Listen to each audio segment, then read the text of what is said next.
What's up, you filthy casuals? Welcome to the Casual Shenanigans Gaming podcast. Podcast all about all things PC gaming related. I am one of your hosts, JERMgaming, and I am joined by Dave. Hey folks, I am Dave, the not so evil Viking 13. And Joel. What's up, fans? What's up, what? What was that word? Okay, so I was gonna say, what's up, guys? And then I was like, nah, let's go with what's up, friends. And I just kind of went, what's up, friends? I thought you said, like, what's up, phlegm? I had a brain part. Sorry. Starting off good. So, Dave. Yes. What are you eating tonight? I feel like we should be talking about that. Well, tonight, but seeing I haven't had a chance to have dinner yet, so I got home late from work, I have consumed a delicious cheese stick, which actually was kind of delicious, and a, let's see, which flavor is this? An original flavor, Slim Jim, 35-cent manager's special clearance. Orange 35 sticker. cents for what? That's like a 12-inch Slim Jim. Yeah, it was $1. Assuming that was ever edible, how far past the edible date is it now? I probably should have read that first. Wow, the tag says giant spicy stick. Is what the barcode says. $1 spicy stick. Why do you eat those, Dave? Why do you eat giant spicy sticks? Because I was hungry. Oh, okay. It's good. It's good till April 2014. Wow, that's terrifying. I bought this like 6 months ago on clearance. Wait, You be totally I think it's fine. more terrifying. There's actually an expiration date on those. What in there is going to go bad? And to answer your question that you didn't ask, yes, it was terrible. It was like all dried out. Now you're assuming that regular Slim Jims are good, right? Because I think regular Slim Jims are terrible. I wouldn't call them amazing, but I could occasionally enjoy a Slim Jim. Yeah, I would hope you never call them amazing. I'm a little white trash, okay? But you call Slim Jims amazing, that's a new level. Look, when I gotta get my gaming on, I gotta get my Doritos, my Slim Jims, and my Halo Mountain Dew to really get in the zone. Can you or can you not confirm that you are being paid to mention those in this broadcast? If I was getting paid, I'd be holding up like a brand new bag right now. Ooh. Say hi to That's your my wife, Slim Joel, Jim since apparently you can't pay attention to us. I see where we You rank. watching my video? I can see your mic. I can see your... Yeah, I'm watching you. We're hanging out together. You can see his you. microphone. I can see his head. Are you I can see his reading head. my lips? No. Are No, you I'm reading not. the sweet nothings I'm saying to my wife right now? I'm sure they're not sweet nothings, and no, I am not. Okay. Welcome to the podcast, guys. I have news. So I have bad news, a little bit of good news, more bad news. Last night, my thermostat, or the furnace, kind of stopped being hot. Good thing you have your 2 GTX, whatever the crap you have. No, the 27950s. These aren't like Dave's GTX 480s. These aren't very good enough. So I have you're one dying. GTX 770. It's not very hot. But so I went outside. I had to quit playing Joel's Daisy mom. early. Yeah. I went outside. I checked the Little tanks. late. The tanks were fine. Came back in. I turned it off. Turned it back on again because you know that's the first thing you're supposed to do when something's going wrong. I did all that. No heat. It would just blow cold air and then go man. out. Yeah. So I turned on the electric heaters and we went to bed. The camper was 45 degrees inside this morning when we woke up. But I remember those days. We pulled a space heater into the bedroom and shut the bedroom. Kind of. It's not really a door. It's like a sliding panel. But Oh, no. it kept it a little warmer in there. So in there was not terrible. Okay. Good toasty, 60 degrees. Yes, pretty much. So, I figure, okay, not the end of the world. I'll call a mobile RV repair guy. I'll get this sorted while I'm at work. Well, the only guy who called me back told me that he couldn't come work on it because it was too cold. Which is kind of like going to the hospital because, like, you have, what would be the most offensive thing? Because you have, like, spinal bifida and they tell you the elevator's out and you're going to have to walk up 5 flights of stairs to get to your unit. You're like, man. okay, guys, great, because that's not why I'm calling you. So I kind of resigned myself to that not going well. But when I got home, I was able to hook up a portable propane heater, which you'll be glad to know, Dave, is totally safe to use indoors. Okay. And then a guy from another RV place called me back and actually was very nice and walked me through walked me through how to troubleshoot it, and I was able to figure out it was the igniter, which is pretty much the spark plug of the furnace. Yeah. It was so corroded that as soon as we touched it, it fell to pieces. Oh my gosh. So now tomorrow I just got to call around and find another igniter. But for tonight, we're going to maintain at least 70 degrees we can hit with this portable heater. And with one of our big tanks, I brought a big tank indoors. One of the big tanks, we can probably go for weeks. You should add the 2 butane tanks like right behind you, like giant ones, like danger, flammable. Now, no oxygen left for Jeremiah. Story's not quite done. Oh no. So, in our rush to leave this morning, we were maybe a little stressed because things weren't going fantastically.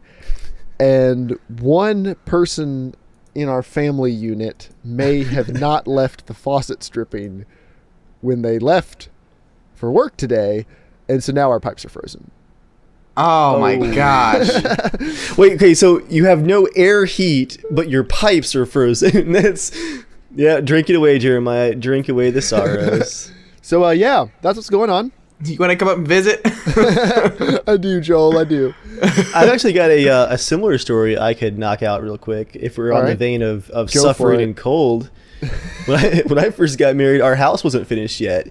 And our house, after the remodeling, has an open floor plan where the living room, dining room, and kitchen area are all underneath this cathedral ceiling. Well, the problem was that it was getting cold quickly, end of the year. And it was like early November, and the only rooms finished were the back of the house. You know, bedroom, bathroom, closets, all the stuff back there. But, you know, where you cook your meals and generally spend a lot of your time, not only was unfinished, but had bare studs with no insulation. Mm-hmm. So winter came around, and we had a goal. Yeah, as it tends to happen, we had a goal of getting the living room area ready for Christmas. Die. Oh. Oh, that's not the goal? Okay, sorry. I'll stop interrupting. I'm so lost right now. Okay, good. Finish by Christmas. Yeah, that was basically the goal right there. We threw up some insulation, threw up sheetrock, which was horrifying. Sheetrocking cathedral ceiling with no equipment, just scaffolding. Yeah, 12-foot sheets too. The way you're saying that makes me sound like you probably were not a professional sheetrocker before this moment. Ha! Ha! We like computers. He has one now.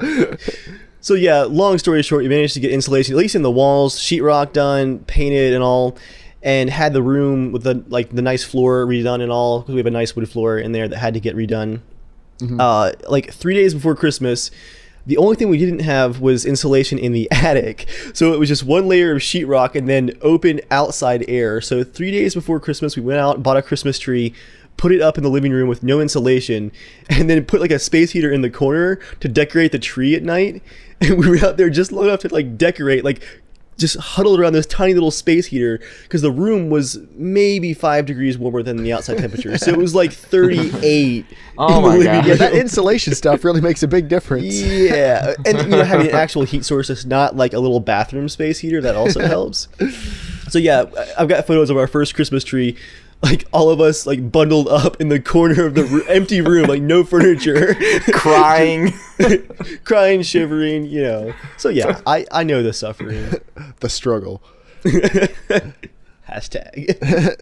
So that's what's been going on with us, but let's get the podcast started with the news as we do most of the time. Now, DayZ had a new patch come out.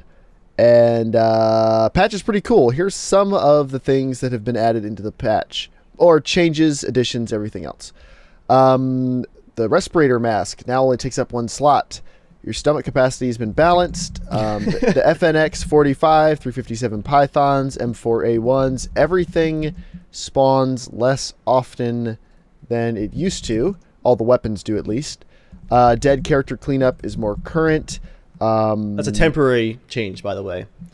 Dead characters are currently removed every 10 minutes, but that's just for server performance in this kind of in-between period. Ambient noises are slightly quieter. Joel? Saline transfusions don't refill your full blood.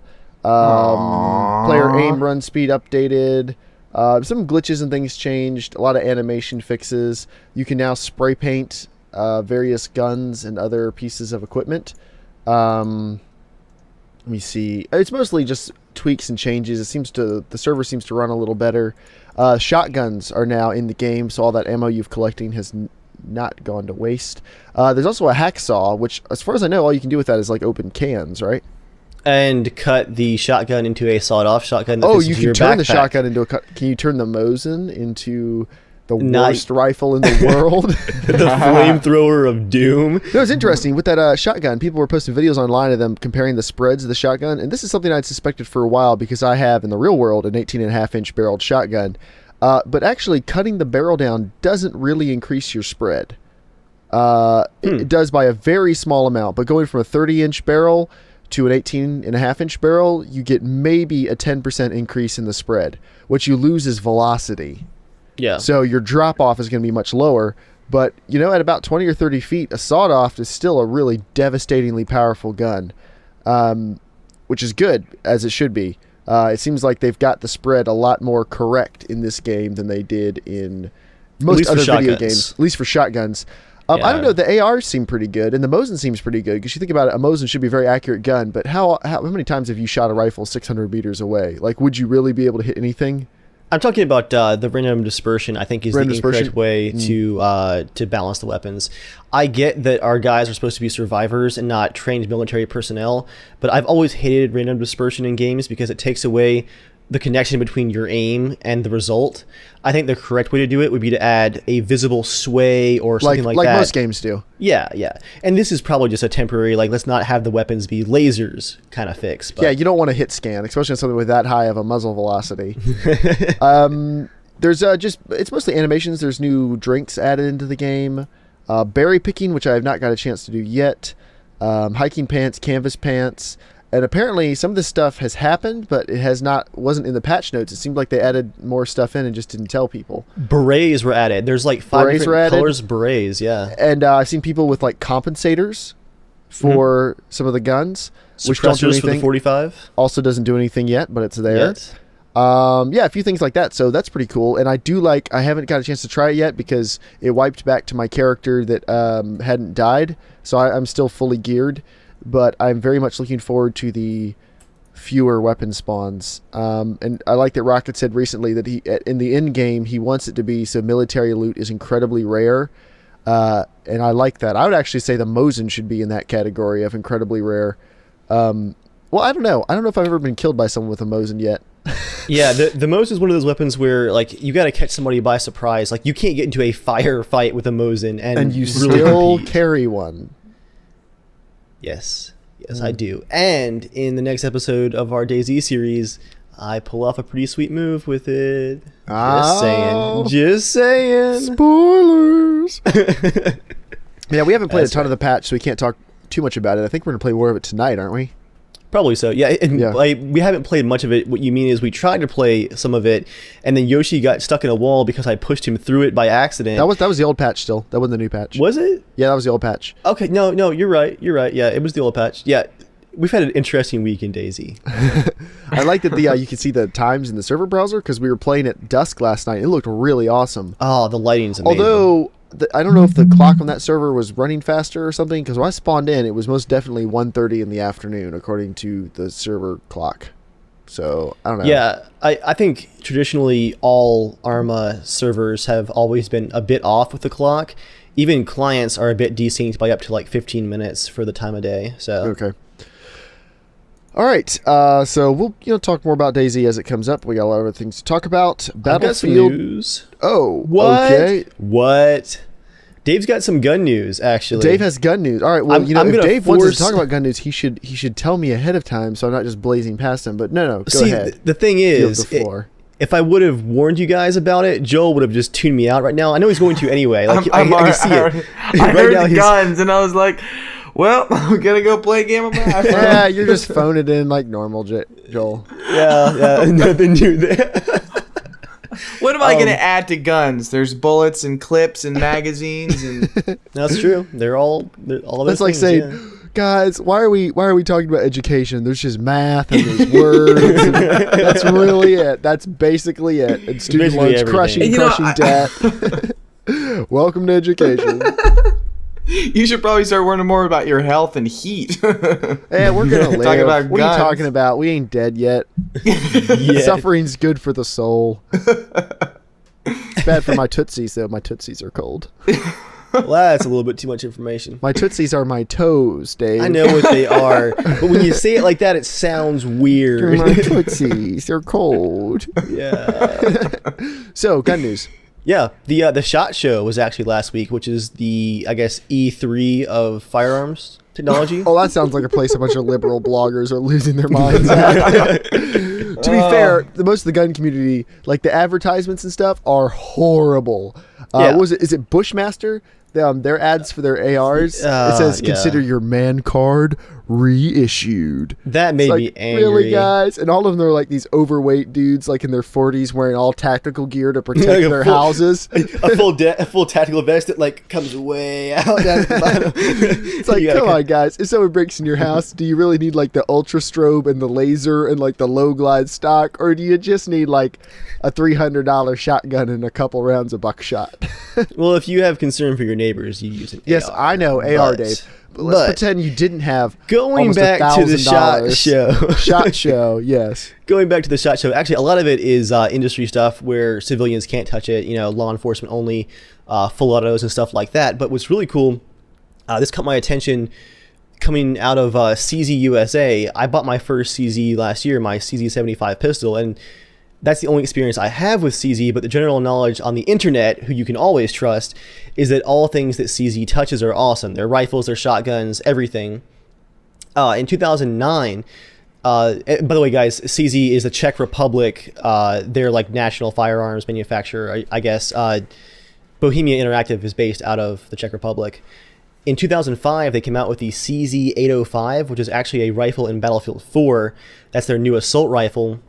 And the word out of the back rooms of the SHOT Show is that CZ USA is currently working with the ATF to come up with a semi-auto civilian version of the CZ805 for civilian use in the US. What's cool about that is it's better than an AR in theory, and hopefully it's cheaper than the ACR civilian version and the SCAR civilian version. How is it better, supposedly? I mean, because AR is a pretty good gun. It is. I have one. I believe that it's piston, so it's a little bit cleaner versus direct impingement. I'm trying to find it in the Wikipedia article. I had it earlier and totally lost it. But basically, it's just a different platform, an alternative platform like the ACR and the SCAR. And it's always nice to have options. There's no word on pricing yet. I'm really hoping that we're not going to see another, $2,400 AR alternative like the SCAR. I've held SCARs at a couple gun shows, and they're cool. They're surprisingly heavy. Yeah, they are very heavy. They're cool, but yeah, they just don't seem like it's worth the money, because every time I shoot the AR, all I think about is, man, this is way more gun than I'm capable of taking advantage of, But yeah, And that's Dave's random gun news for That the is week. cool. No, I do think that is a cool thing. It also is a heavy gun. The Vector 45 ACP. Is that really a name? The Vector, The yeah, it's been Vector. in a bunch of video games. You probably played with it. It's been in Modern Warfare 2, Modern Warfare 3. It's an Arma 3, right? Is that weird, Yes. like, It's slanted, very weird. It's very like, weird magazine? slanted gun. Yep. It's always a Okay. subcompact. That thing is way heavier than our AR. Way heavier. I picked one up at a gun show, and I was amazed at how heavy it was, especially just to shoot 45 ACP. I don't know. Yeah, what because they're doing it there. looks like an SMG. Like Yeah, it's always in games as an SMG, probably because Yeah. of the caliber. yeah. Battlefield 4. Let's talk about Battlefield 4. They've released another patch. I will say, because I do want to give them full credit, and then I'm going to rag on them some more. The game is running pretty stable for me now. And now I know lots of people are still having stuttering issues and stuff, so maybe I just got into the lucky pool of people who are doing well. Yeah, Dave's having stuttering, especially with Shadow Play, which is kind of sucks. But I am running pretty stably now. Now I just get to make fun of the horrible game design and balancing decisions. But everything else is going pretty well. So Dave, how is the patch treating you other than the fact that Shadow Play no longer works? Well, the patch that came out last Monday was supposed to be a very minor patch. Fix some minor balancing issues with the game, some crashes, stuff like that. However, the first thing that people really found in the patch was that a lot of them could no longer spawn. And it took DICE about 4 days to figure out why that would happen. Like, you would spawn in and stare at the sky. 4 days. What? Yeah. What was happening was there was a desync between the new version of the patch and the current version of Punkbuster, where Punkbuster would not actually assign you a GUID to play the game, so you would spawn in like halfway and not actually be able to play. The second They thing need that to I get rid of noticed Punkbuster. the second thing that I noticed, I know how much Joel hates Punkbuster. The air radar was broken on most of the jets on most of the maps, which is a problem when you can't see what's behind you. I got wrecked so many times flying a jet because someone would just pull in behind me and like wait until they had the perfect shot. I'm just like flying down an attack run, making a nice straight line. They just blow me away because I have no way to see what's behind me. Just, I don't understand how the game is so inconsistent and so broken. One tweet that I think it was Alan Kurt sent out that really just made me facepalm was everyone's been talking about the survivability of the helicopters and how right now the helicopters, the attack helicopters, are worthless. They are flying Completely worthless. flying bathtubs made of paper mache. They go 30 miles an hour. Yeah. They drive like a bus, and they have the armor of a paper mache bag. Man, you want some good attack choppers, go back to Bad Company 2. Those things were fast. Yes. Let's just go back to Bad Company 2, guys. Let's just do it. And the main problem is that you have no survivability in the attack chopper. If you get hit by any lock-on missile, it could be the active radar missiles, which lock on by themselves, and the mobile AA Magic missile. gets 4 of them in 30 seconds. They can just crank out at you. But if you get hit with a single stinger, a lot of times your chopper just rolls over into the ground and you can't pull up and you die. Well, it turns out that's not planned behavior. That is a bug. The fact that your chopper dies to one missile to rolling into the ground is a bug. Once again, guys, this game launched in late October. Okay? It's now 3 months in, and the attack choppers are dying to missiles in one hit, and it's a bug. How is that not fixed yet? I'm thinking they're probably waiting, like they're probably putting that into the balancing category, and they're probably trying to fix like the game not loading and stuff first. That's a glitch, and it is a glitch said on Twitter. But that's a glitch. I know it's a glitch, but maybe they're considering like when they're planning when they're going to fix stuff. Maybe they're putting that in the balancing thing, and they're trying to fix like game crashes now. I don't know. All right, for the attack chopper, let's talk about balancing. How about this? Let's talk about balancing. Yes, ECM. Is like the medical particle effects. Battlefield 3 had a, I think it was a 10-second recharge time and 10 seconds of ECM that would constantly be going out, at which time missiles would fly around wildly and usually hit the ground. Pretty good mix. Pretty good balance, I thought. Yeah, so 10-second recharge time, 10 seconds of ECM. In Battlefield 4, it's 10 seconds of ECM and a 25-second recharge time. Like, it may have been too short in Battlefield 3, but why that massive leap in Battlefield 4? Why does DICE hate pilots so much? Like, it's one of those things, like in games you have to find that sweet spot between, you know, in your balancing where you can't make a change too far in either direction, right? And that's instead of going from 10 to 25 you go from like 10 to 12 and you see how that goes, and the next patch maybe you go to 13 and you just inch it until you hit the perfect balance. Doubling it or more than doubling it is not really a balancing change. That's like totally different. Do we know how much money Battlefield 4 has made? Do we have sales numbers? I mean, it's made a lot. Sales numbers roughly, I think it's like 4.5 million on PC and about 7 million on all the consoles. So sales or how much money though? I mean, or I guess I don't know. At 50 or 60 bucks a piece. I mean, they're it's sold pretty well, unfortunately. Worse than Battlefield 3 by about 30%, but so Battlefield far, 3 sold really well. So Battlefield sales up to date. Up to date, yes. That's probably because everyone bought it in the first 3 weeks, and then after like the first 3 weeks, the sales probably fell off a cliff. You'd have to live under a rock to want to buy Battlefield 4 now. I mean, honestly. It's sad. Oh, and the last thing with the choppers, too, was that in Battlefield 3, you had below radar, which once you unlocked it, as a good pilot, you could equip that perk, and by flying well and staying low, you could avoid the basically no-skill lock-on weapons that are just a way for lower skilled players to be able to compete against a good pilot. But if you had below radar, you could actually make your flying ability be a defense. Well, there is no below radar in Battlefield 4, so you have no below radar. You have a bug that causes your chopper to flip over as soon as you get hit by anything, and you have 2.5 times the respawn on the countermeasures. Hi, James. And it used to be the best way to stay, to stay out of the way and to not get hit by jets was just to stay low to the ground. But now, to stay away from being spiked into the ground, you've got to go up high. As soon as you go up high, a jet will just pick you out of the sky, or the AA hits you. Because you're moving at 30 miles an hour. Right. There's no way to win. Honestly, I think if they increase the movement speed by 50%, I think that would almost fix all of the problems. Because even if you get spiked into the ground and everything else, if you were fast, you could work around that. Yeah. Then you'd be like as fast as jets, and they probably don't want that. It's just so many levels of broken. It is.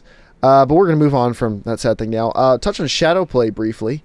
The new Shadowplay update has given you options to record like 720p or 1080p, and you can record different bit rates now, different frame rates and bit rates. They give you options all the way up to 50 megabit per second, which is fantastic. I haven't tried that for the 30, but I was disappointed to realize that the actual old settings for the old version of Shadowplay was already 50 megabit at 60 FPS. It was, really? yeah. So they lowered it? No, basically, if you changed your frame rate to 30, now the quality of your footage has doubled. But what I was hoping for was to crank the quality of my 60 FPS footage up. I tried it out last night, and it's the exact same footage if you still do 60 FPS. 50 megabit is still awesome. 50 megabit is Blu-ray quality. It doesn't seem like it to me. I have noticeable artifacting in my footage. It would depend on the quality of the codec, but I'm telling you, 50 megabit is what they encode Blu-rays at. Actually, some Blu-rays are even down in the 30s. Yeah. It's the quality of everything else going into it that matters. But no, that's 50 megabit is amazing. You really don't need anything above 50 megabit if it's properly handled. But you've got other weak spots in your chain there that could be messing stuff up. Yeah. But you and I have a line on some other codecs we're going to be experimenting with. See if we can. That's right. Work. YouTuber secrets. YouTuber secrets. Joel, give me a magic, Father Joel. Give me a magic. It's a magic. No. That's not good enough. That's not good enough. I'm concerned now. You want me to talk as that character? Yeah. That's what I meant. I wanted the magic. You gotta let it flow, man. You gotta let it flow. Yeah, I want to hear about your flow. All right, next announcement. Okay, SimCity's getting an offline mode. Is anyone surprised? I'm trying to care. I really am. That was my trying to care face. Okay, so here's what I think. They said they didn't put out this patch for a year. The patch isn't quite out yet, but they said it took a year to rewrite the game enough to be able to release the patch, which I think is a load of BS, because a modder was able to do basically the exact same thing within like a month. So I think they just wanted to wait until no one cared about SimCity. As bad as it is that they're both EA properties, probably once Battlefield 4 was out, the SimCity team was like, oh, thank goodness. The mob just moved next door. That's right. Boy, do we look good now. I mean, honestly, when's the last time you thought about SimCity? Like, it was supposed to be amazing. I literally forgot it existed until you said it. It sucked. It was fun, but it also sucked pretty bad. And then everyone forgot about it and stopped playing it. And now I'm playing Animal Crossing now, and I played way more hours than that within just like a week. I think I played more Tropico 4 than any of you guys played SimCity, except for Edgar, who played like, 100 and something hours? My current hours in SimCity is about 230 or so. Edgar playing that game. But it includes a lot of... I'd say Wait, you played 230 hours of that game? Let me clarify. At least half of that's idle time. Like, I would like go like make lunch and just have my city on like fast forward. So there's that. Honestly, though... What I was really hoping for SimCity wasn't the offline mode. I didn't care about the online mode. I don't play it on my laptop. I know it's important for some people, but there's much bigger issues with the game. The core simulation is still 100% broken. There are things that you can do to your city that will cause it to stop functioning completely. Wait, hold the press. Is an EA game released and was broken?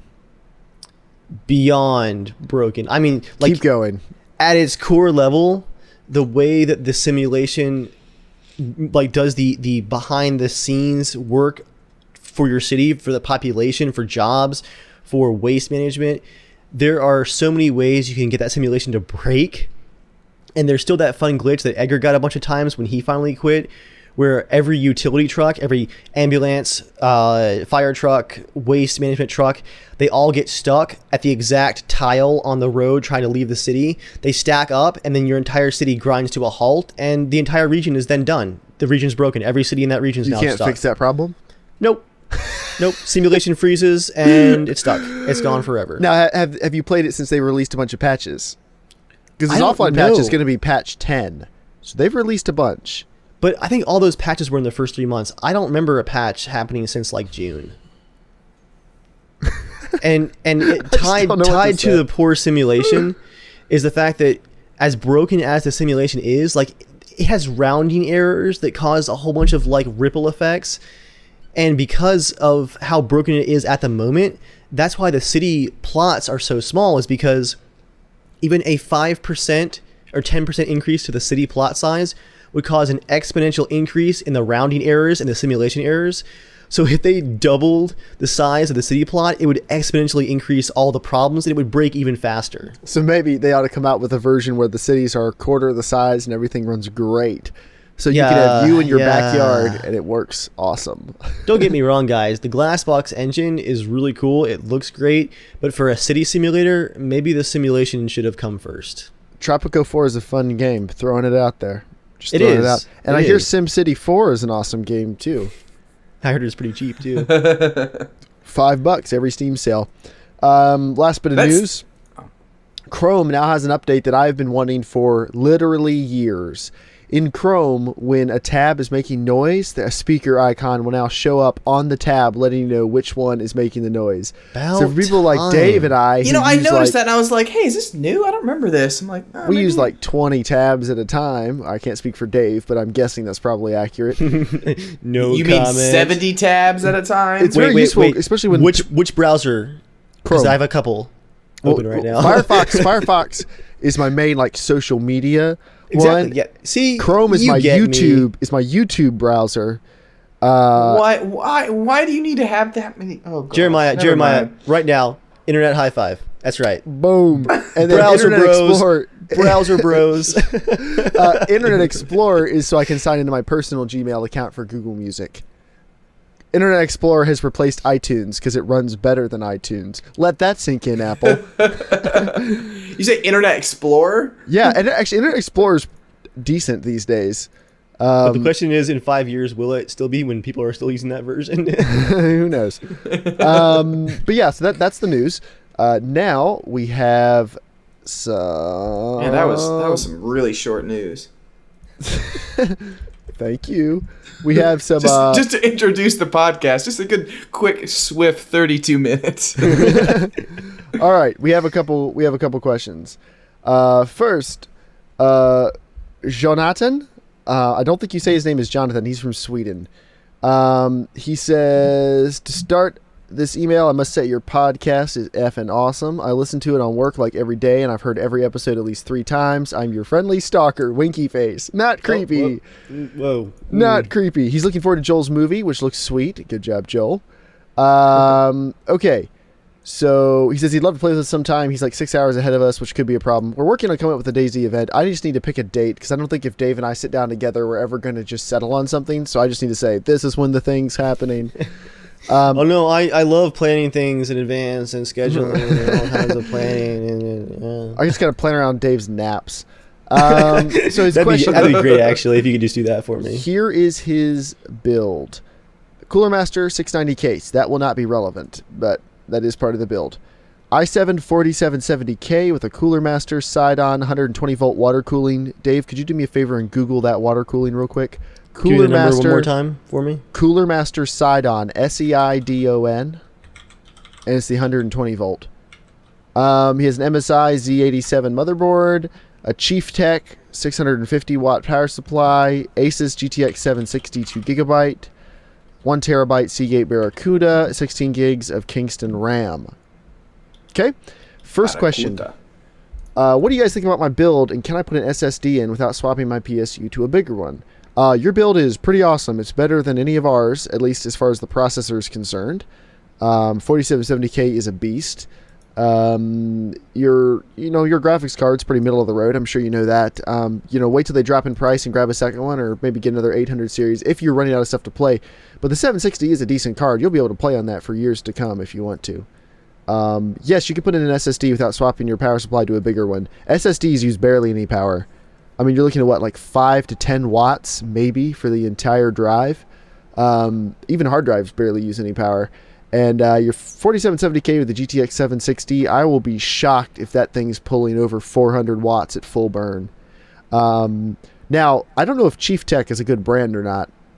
So I can't, if Chief Tech is a crummy brand, it may not be making a full 650 watts, and maybe you shouldn't trust it. But if it's a good power supply, you say it's from your old PC, it's like 3 years old.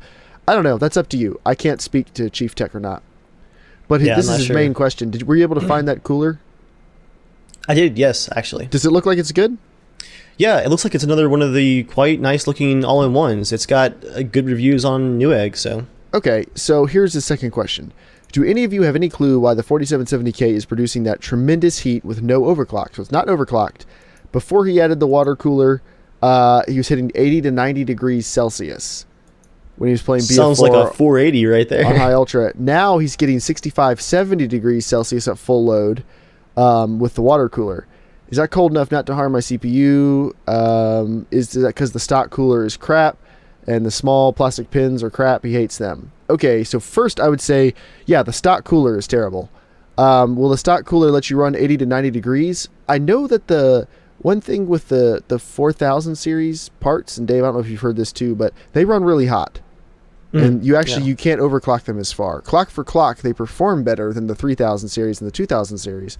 But like my 3570K, it's pretty much accepted they can all hit right at 4.5 gigahertz or better.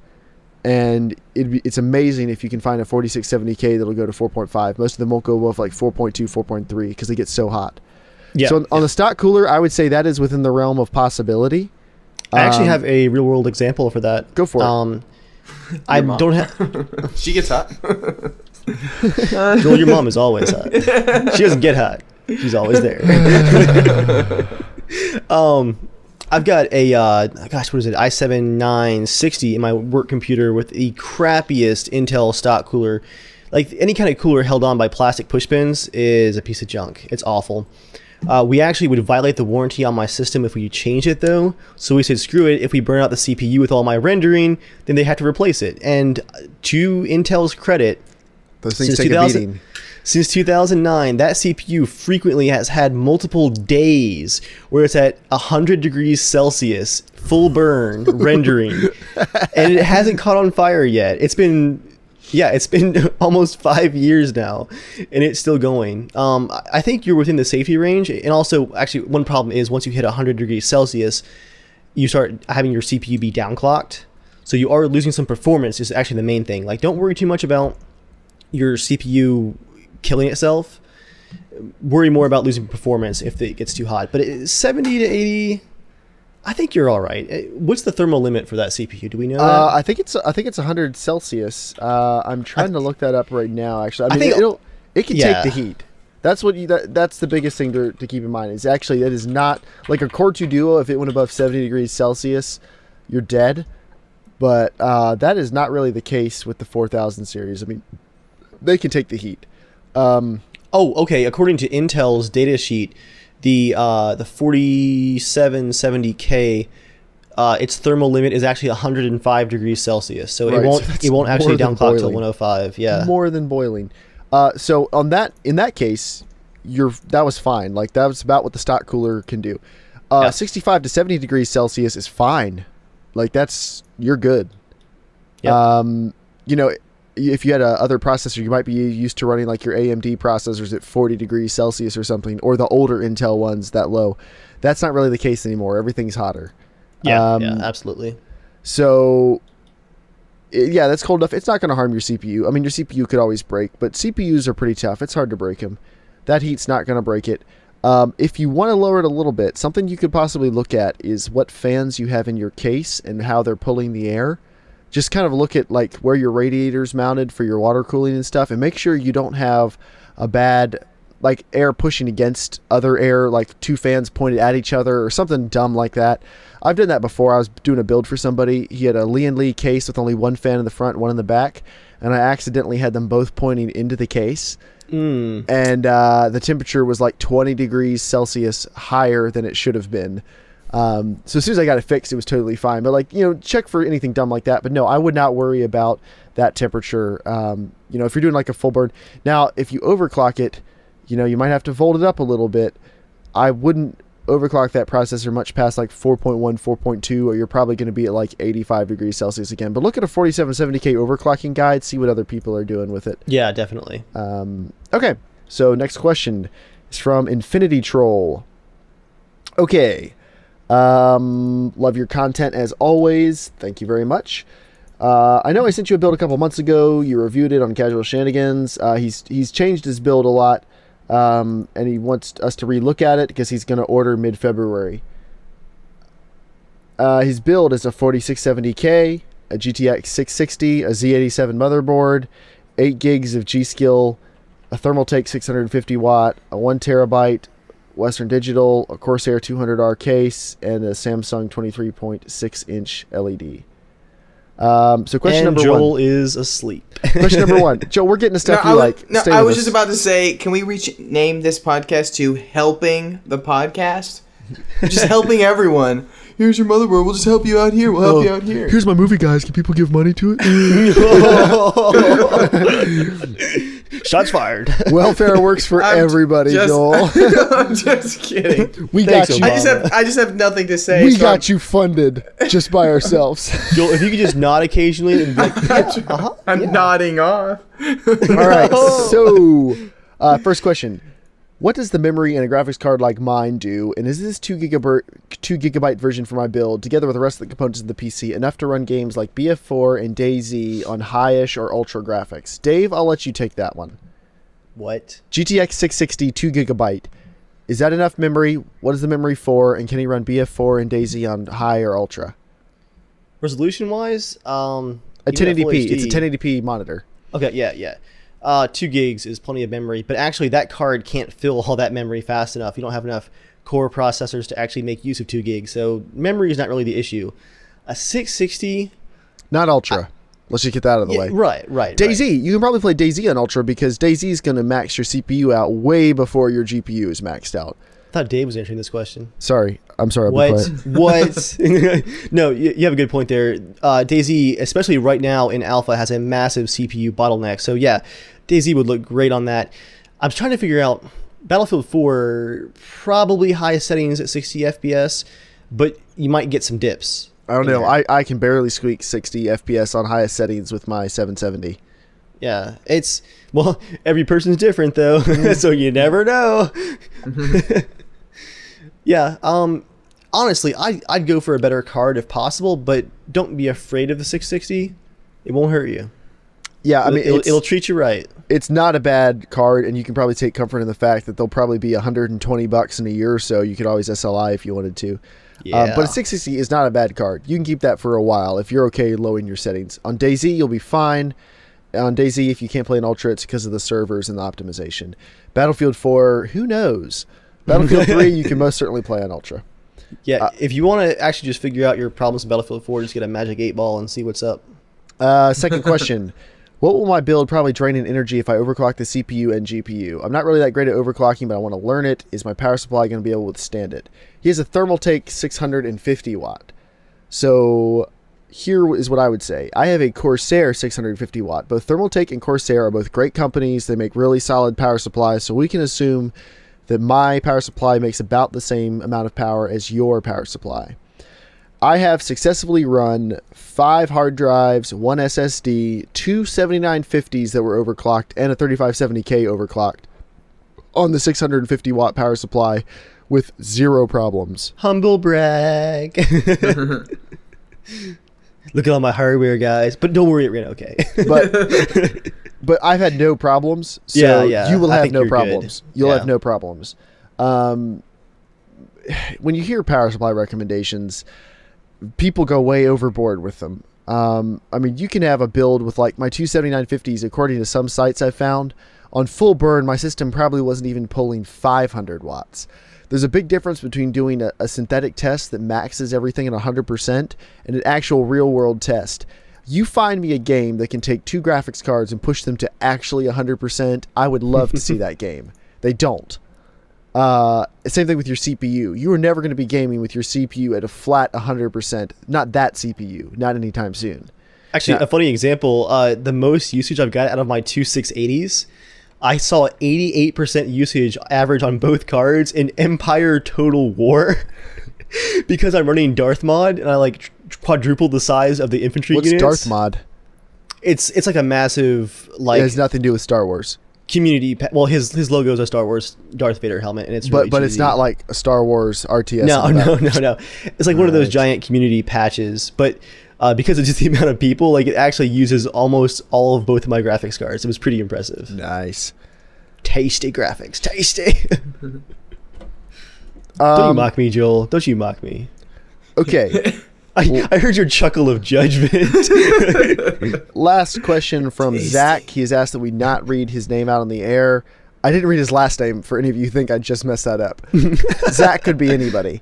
Who lives at 123 Smith Street. He's been playing His on the phone Xbox. number and a social security number. He's been playing on the Xbox for some time now, and mostly due to Microsoft being jerks, he's thinking of switching to the wonderful world of PC gaming. Run by Windows.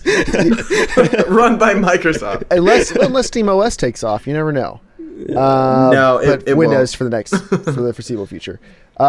He said he'll probably play DayZ, Arma 3, Battlefield 4, and Rome Empire Total War on this PC. All our games. What would be the cheapest setup he could get that would run these on medium to high settings? He doesn't really care for graphics. What? Get out. He's coming from an Xbox 360, I'm assuming, so medium settings. Child, welcome right, to the exactly. light. So if he gets medium settings, he'll be happy. Could you Sweet put the mercy. prices roughly in pounds, as I'm English? How about ounces? Let me bring up PC Part Picker real quick. Is there a way to change that to pounds? We can do recommendations in the parts. You may have to look this up yourself because I'm honestly not sure if I can look these up in pounds. Is there a way to convert Freedom units to King's units? Actually, I can. I'm not sure, actually. Pounds to dollars. Oh, and Google has one. Okay, so a pound currently is going for about $1.66. So here's what I would recommend to play those games on medium to high settings. I am going to go with AMD because AMD is for the money, and for lower end gaming, AMD is still the best because Intel refuses to release a cheap quad core under $200. They're too busy counting their piles of cash over the i7s. You want an FX 6300, about $130 processor. You want a Cooler Master Hyper 212 CPU cooler, so you can overclock that bad boy. You're going to want pretty much any motherboard with the 990FX chipset, because that lets you overclock. 8 gigs of memory. I'm just doing this off the top of my head. I don't have a price list in front of me. I would get a 1 terabyte hard drive. If you need more space, need less space, want an SSD, whatever, that's up to you. Graphics card, I would get a GTX 760. I would recommend an AMD if we weren't still kind of going through the whole virtual currency craze thing. But I think a 760 is probably going to be your best option that will let you play those on medium or high settings. I would get like a 500 watt Corsair power supply, DVD burner, yada, yada, yada. You will be able to do all of that for the neighborhood. Well, actually, if you need a monitor, let me knock that up. $800. I know you can do it for a little bit less than that, and I can put out together a detailed list for you if you want it. But get your budget, come back to us with your budget, and we can help you put something together. But you could do that for right around the neighborhood of $800, which would work out to about $800,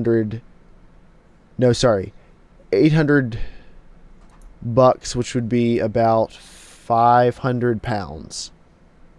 Roughly 500 pounds. 500 to 600 pounds, you should be able to do all of this. Do you guys see anything wrong with any of that list? No. Okay. Joel, how about you? Nah, it looks pretty clean to me, man. Legit. Way to go, bro. Keep riding the right trail of righteousness. History in a nutshell says in the chat, you'd get way more views if you had custom thumbnails. LOL, just saying. Hey, history in a nutshell. Go find a tall building. Walk off it. No. How do I do a custom thumbnail for this episode? Like while it's live? I don't know how to do that. Who is going to see that? I don't know. The people that are subscribing. Well, YouTubers, Joel. I've never gone to my channel. Of YouTubers. I've never gone to my channel to look at it. History in a nutshell. Leave a comment if you know how I can do that. I know how to do it for my regular videos, and I do it for the post edited videos, but I don't know about this. Hey, Kanan348 in chat. Hi. Scared was taken says, hey, what's Joel's PSN ID? Joel, is that something you hand out or is that not? Who's asking? Scared was taken. He sounds friendly. Honestly, even if I gave it to you, I'm rarely on or ever playing a multiplayer game on PSN.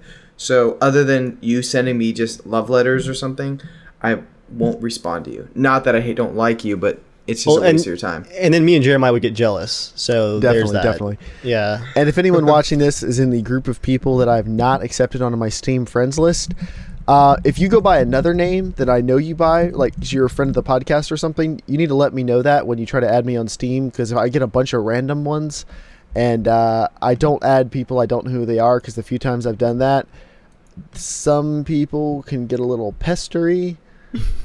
and I don't mind. I like talking to people who like our stuff. Don't get me wrong. But sometimes, like I'm trying to work on something or record a gameplay or something like that, and I keep getting this Steam notification. Ding! Would you like to play? Ding! Hey, I want to play. Ding! Let's do something. It's like pop up in the corner. I actually lost all of my Origin friend space list because back in Battlefield 3 area, I was like just adding everybody who wanted to play with us. And then they capped our friends list at like 100 and then synced it with Origin, and there went my entire Origin's friend list. So I'm a bit more selective these days. I have like 15 people that I'm friends with in Battlelog. I'm a pretty big deal on the internet. No friends. Ultra Grunt, to answer your question, yes. Maxis and EA did say, is Maxis still involved with SimCity? Yeah, they are. Okay. Yeah. Yes, they did say it was impossible to have an offline version. So yes, which was proven incorrect a week after launch. They did lie. It. And yes, he said Tropico 4 is great. He got it after seeing me play it. Awesome. Ultra Grunt also says, hey Joel, your Kickstarter is not far off its goal. Your stretch goal. Remember, Dave and Jeremiah don't have successful Kickstarters. He's trying to make you feel better. Thanks, man. I appreciate that. Makes me feel better sitting through this hour of games and CPUs. All right, now we're getting on to stuff Joel's interested in. Okay, Game of the Year time. Guns? Game of the Year time. We have 4 questions we're going to answer. We're going to go around in a circle. Joel, have you thought about this at all? Yeah, I have. Okay, you sound like you're sighing like, I have no idea. No, I'm just trying to stay awake. It's such riveting. Go ahead. All right. What was your biggest gaming surprise of the year? It could be a game, announcement, whatever. Joel, what was your biggest gaming surprise? Like, the biggest surprise in the world of gaming? Of 2013. Yes. The Division. Explanation. That game, it just blew me away. I was not ready for it whatsoever. I was like, did you see the new screenshots they released this week? Oh my gosh. The lighting in that game is literally the best I've ever seen in any game. It looks like a photograph. Incredible. Have you seen the new screenshots, Dave? I haven't. Wait, link me, people. Come on. Dave doesn't go anywhere but Battlefield 4 PC Google, gaming son. Reddit subs. So use Google. If you were on Reddit/r/gaming in the past week, you would have seen them. I actually generally avoid r/gaming. On my Kickstarter, I have $10,999. Come on, I just need $1 to make it even. Who will be the lucky one? Yeah, the Division looks amazing. I hope they take their time on that one. Dave, what was your biggest gaming surprise of the year? Assassin's Creed Black Flag. I could not get into... Well, okay, I got 12 hours into the first Assassin's Creed before I realized I was doing the same thing over and over again, and that kind of spoiled my opinion of the second one. I only got like 4 or 5 hours into the second one, but this one, it's got pirates. It's awesome. And the wave physics and all, and the PC version actually has like a ridiculous amount of graphics options. People have complained that it's like not optimized well. In my opinion, it's more just that they like unlocked everything. You can access like all the ridiculous options. The game looks great, and it's actually a lot of fun. Cool. So Black Flag, the first Assassin's Creed that hasn't maybe want to pull a Joel during the podcast and just take a nap. My biggest surprise of the year was Sony winning the public back on its side. Yeah. Sony had such a solid first 6 months of the year. Like, they were just swinging for the fences, and they nailed it. And you saw the fruits of their labor this past holiday season when the PlayStation 4, it's still sold out everywhere. They're selling every single unit they can make, and which is not the case with the Xbox One. So, good job, Sony. You guys earned it. All right, this one will be good. So Shane Wright just increased his pledge to $101. That's amazing. Thank you. All right. That's fantastic. What was your biggest gaming disappointment of the year, Joel? Battlefield 4. Wait, do we all just want to raise our hands if it was Battlefield 4? That's what I picked. Dave's gonna be strong. Okay. I had other options, but you know what? I'm in Battlefield 4. Biggest disappointment. I was so excited for Battlefield 4 because, like you said over and over, on paper, this was gonna be the best Battlefield game ever. And now I'm getting angry. Screw you, DICE, for messing up your game. Now I like this game less than Call of Duty. Let's let that sink in. Like, I used to love Call of Duty, and then they just beat it into the dirt. Like, it faded away. Not as far as sales numbers, it's still doing great. But hey, James wanted to say what he was most excited about in 2013. Okay, sure. Or biggest surprise. He says the DayZ beta, because you guys had me convinced it would be out in 2012. And it's alpha. He's just kidding. Hey, I got the right window. Just throwing it out there while we're keeping score. So, if you see if he has like big gaming disappointment, Joel, have him send that to you. But yeah, Battlefield 4 was supposed to be the best, should have been the best. And instead of going out like whimpering off into oblivion, they pretty much punted it into the ground like an active radar missile came out of nowhere and just rolled the game straight into the dirt. And then they also kind of belittled the community, which wasn't really that good. They were kind of treating it like some people are experiencing problems. By that they mean literally everyone who has an internet connection and can talk about it. I never saw anyone going, "Hey guys, Battlefield 4 works great for me. I don't know what's wrong with you guys." I mean, mostly some people were like, "I'm not having this problem. Y'all are whiners. I'm having this entirely separate but also really bad problem." I just love the inconsistency. Like, I ran across some footage I recorded in mid-November, and the game is like so much smoother then. It's like patches have made it worse in a lot of ways. It's like, but they made it better for me though, so I'm cool with it. Yeah, like it's so inconsistent. I'm starting to look at that 20 gigs of hard drive space. Like, I could use that for something else. That's on my SSD. Yeah, that's how No, you just need a bigger hard drive, right? You just need a bigger hard drive. I've got plenty of hard drive space. That's not the apparently problem. Not enough for the 20. You don't have enough hard drive space, apparently. It's more like a worthiness thing. See, that's for me. It's like, no, why do Joel, I keep it on there? No, I have like it's not really 2 that terabytes worthy. of free space. I have more than enough room. I've never not had enough room to install a game. It's just that, like, why do I have it installed? I'm not going to play it. So what you're saying, Joel, is we're playing Rome 2 tonight. That's what I'm hearing. Is it not installed? I'm not sure. Actually, it might be. I don't remember. How often do you uninstall games? That's what I want to know. Well, really? How often? I haven't touched anything since I redid to Windows 8 because remember I had a craziness with Windows 7 and then I switched things over. So I have it. It should be there. I think it's actually installed.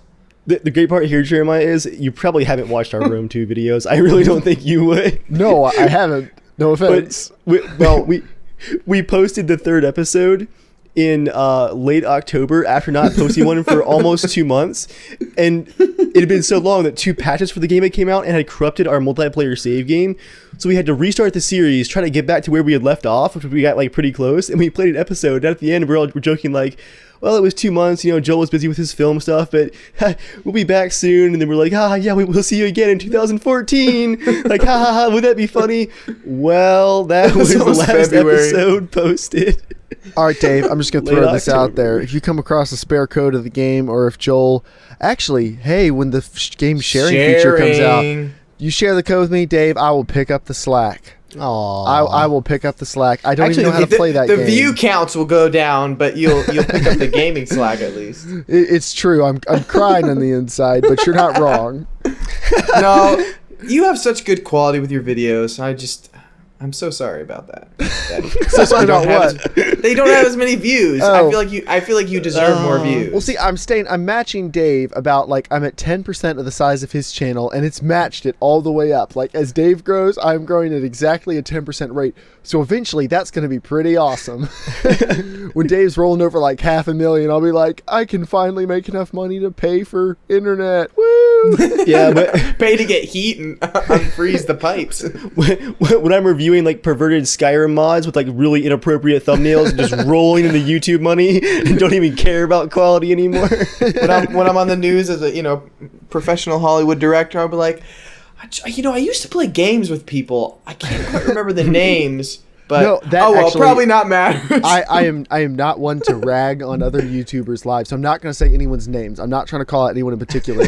But with the large gaming YouTube, like the people who get to like the 1 million sub count and go up from there, a lot of them really start phoning it in. Like, you look at some of the videos, you're like, you did this because you knew you could do anything and get 200,000 hits on it, didn't you? Yes, you did. That would take me like 8 months to get, and this is footage of you like opening soda cans and talking about some new video card you're getting. I hate you so much. You know what's worse than the big gaming? Some of the big gaming channels that phone it in though are the some of the prank channels that get really big. Like some of these guys like really start phoning it in just for the money. The trolling. Yeah, where it's just like I saw one posted on r/cringe a few days ago where the guy's prank was having his friend call from the police department to tell his dad that he had been caught selling marijuana at college. He'd be kicked out of university. And it was like 4 minutes of his dad like yelling at him before he's like, it was all a joke, Dad. Ah! And it's like, I just watched a family fight. That was great. Thanks. It belongs in r/cringe, which is the best subreddit. What a great prank. You made your dad think that you had failed at your education. He was really disappointed in you. He started to cry a little bit. Your mom was really upset. Awesome. They're totally going to forgive you, though. Yay, parents. But it's all for the views, guys. Anyway, so my point was going to be, as long as I keep growing at 10% of Dave's channel, see, I'll keep my integrity as he gets huge. And I'll just the rising tide, raises all ships. And I'll feel better selling out for that cold hard cash, knowing that Jeremiah is going to keep the quality going. Exactly. We already have a plan. We've talked about it. Now we're not a part of the whole getting paid to post Xbox One footage, but we're selling out to all kinds of different companies. I'm just kidding. I would bet where do you want me to sign on the line? Please, somebody let me sell out. No. Anyway, I saw I'm that. not going to sell out for an extra $3 CPM because that's going to make me like a dime. Okay, yeah. So funny story. I'm a machinima partner.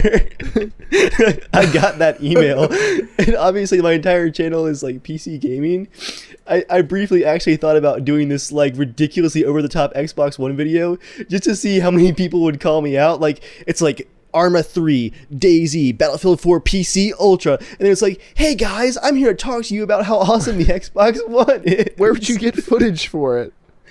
I was gonna actually use some footage from the Battlefield Showdown stream, just like talk over top of it, just to see how many people called me out. Although now, like, it was gonna be a straight joke video, but now after all the news broke, I'm glad I didn't get involved in that whole mess of a fly thing. under that radar.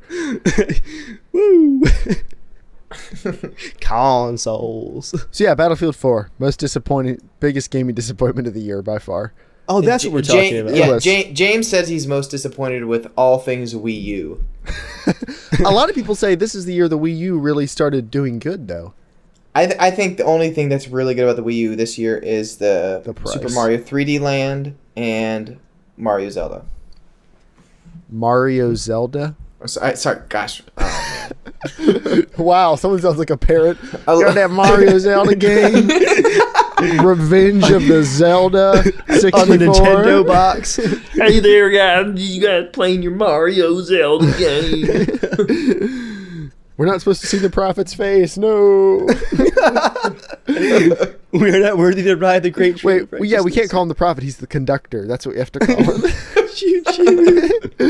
Ticket time. What was your dude? That was my favorite line. We said ticket time. What was your least favorite game of the year, Joel? Game that you played. Game that you played. Man, least favorite game. Gosh. Oh, come on. You bought some PS4 launch titles. Killzone is really good. Killzone's really good. I've heard it's a good game. I've heard people say that it looks better than any game on the PC at any qualities level. What would you say to that? Other than, just it's not has the highest frame rate. It has some of the best detail I've seen in like any game for the last couple of years. Art design. The art design is just, it reminds me a lot like The Division, like in a lot of areas in the game, where that's what I'm excited about new games now, is just the amount of clutter. That's almost a better word. Like just detail and things. Right. And the game reminded me of playing Half-Life 2 actually, because it has a lot of like jumping and like navigating areas where, Battlefield and Call of Duty games are just all about like shooting, and then that's about it. This one is just like and dog. You'll become emotionally flying attached to the dog. and Fish AI. flying and shooting. Sports. Sports. TV. Sports. It's in the game. EA TV. No, but yeah, Killzone's really good. I actually got Battlefield 4 on PlayStation 4, and I'm actually have more hours in that than I do on the PC version. So I think you spent more money on Battlefield 4 than any of the rest of us at this point. No, probably. I don't know. I gave him a copy of Premium, and I feel like an idiot. But he bought the regular I told game Dave already, not to right? get it beforehand. He bought the What? regular game, and then He did. Then he bought it for PS4. He spent the most. Then he has spent more That's true. than any of us. Because I had a pre-order which was full price, but my copy of Premium I only paid $35 for, thanks to JERMgaming discounts. JERMgaming, it's in the game. This is not a paid advertisement. I bought it. I bought it because I enjoyed the game and I wanted to be able to play more of it, and I just know I'm gonna play it more on my PS4 than I'm probably gonna boot it up on the PC. Why? It's okay. If I kept my PC on constantly, I think I would play games more on it. Moronic. That sounds like I'm saying moronic. Is Joel's audio messing But- up for you, Dave? Yeah, I think Joel is currently being eaten by the JPEG. Can you tell me if you guys can hear me? Can you hear me? Can you hear me? Have you seen that video, Jeremiah? I haven't. We'll circle back around to you, Joel. If you can hear this, just shut up for a minute and wait till your mic comes back. Dave, least favorite game of the year? Man, I don't know if this is least favorite or biggest disappointment. It's SimCity. Which is sad. I have 230 hours in it. But once the shiny wax coating wore off, I hated it. I was like, I tried so hard to find a good anything in that game. And it's just, in the end. I still want to put a couple hours into it at some point, but I'm going to wait till it's incredibly cheap, which may mean I'm waiting 5 years. But Yeah. I do want to try it. I don't want to pay for it. I'm not going to pirate it. I'm just saying I don't want to pay retail anything for it. So I'll wait till they do some crazy good deal sometime in the future. Yeah. And then I'll probably try it out. Hey, Honestly, K-Mac, thank you for joining in, watching on the stream. I didn't have that many disappointments this year. It was just the ones I did have were like huge. I played a lot of good games this last year. A lot of my sale games I've been trying to go through occasionally. Not hardcore like you, but occasionally. Mm-hmm. It's just that the disappointments have been stuff that I was really excited about. Like the first Sim City in like, what was it, like 10 years? Mm-hmm. Like that could have been so good. And the best Battlefield 4, or best Battlefield on paper. Forever bitter now. I think my least favorite game was probably Splinter Cell Blacklist.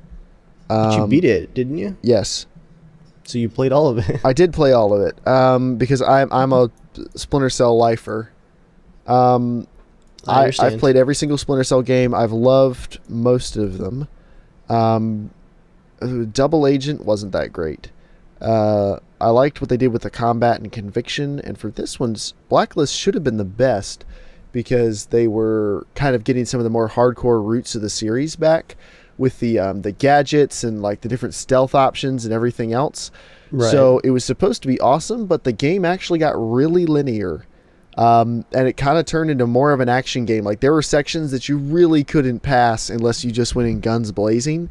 And I didn't really like that because you had tons of ammo, pretty powerful guns, and it just turned into a stab and shoot fest. So like Hitman Absolution then, which I enjoyed but had the same problems. I haven't played that one yet. Exact same problems. But yeah, because that's not like how Hitman used to be. So I don't know, it just didn't feel like a Splinter Cell game. Like it was too easy. And not necessarily like the enemies were pretty tough individually to kill, but it was too easy. Like the level design, it was obvious where you were supposed to go and what you're supposed to do. You were just going from place to place. Like there was literally a little thing telling you, go here, do this, go here, do this. Joel, since you've joined us again, I was saying my least favorite game this year was Splinter Cell Blacklist, because I had such high hopes for it, being that I'm such a Splinter Cell fan, and it just didn't do it. It was too linear. It was too basic. Like it felt like Splinter Cell Light, and the story was like ridiculous. Did you finish it? Yes, I did finish it. More games. Oh, I liked it. I haven't finished it because stupid Uplay didn't keep my saves in during my reinstallation, so I'm probably not going to replay the game to get back to the point.